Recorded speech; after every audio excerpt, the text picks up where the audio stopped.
The main point is that market forces are poorly suited for conserving public goods, and governments must intervene. Government intervention may take the form of collecting taxes on each sheep that grazes on the commons or issuing permits that limit the number of sheep grazing on the commons at any one time. Tax rates may differ. For example, a shepherd with hundreds of sheep may pay a steeper price per sheep than a shepherd with only a few sheep. Permit numbers may differ. For example, a shepherd with a large family may graze more sheep than a shepherd who is single. A variation of a tax system is tax and dividend, where a government redistributes some of the taxes it collects to encourage certain behaviors. For example, tax collected from buyers of gas-guzzling vehicles pay for rebates to buyers of gas-electric hybrid vehicles. A variation on the permit system is cap and trade, in which Little Bo Peep, who has lost her sheep, may sell her unused permits to another shepherd who wants to graze more sheep on the commons.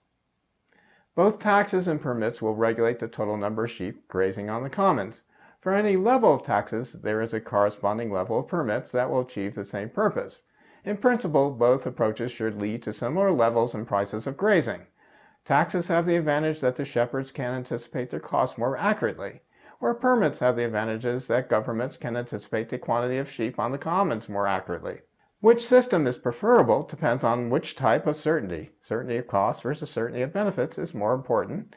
Excise taxes also have lower transaction costs than permits because the government can collect from relatively few sheep suppliers rather than from every shepherd. This makes more sense when applied to petroleum suppliers versus petroleum consumers.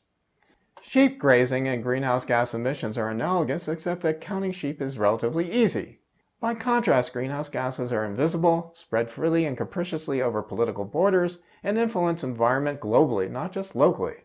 Most economists propose a mix of taxes and permits to regulate greenhouse gases, a topic that will receive more attention in subsequent video segments.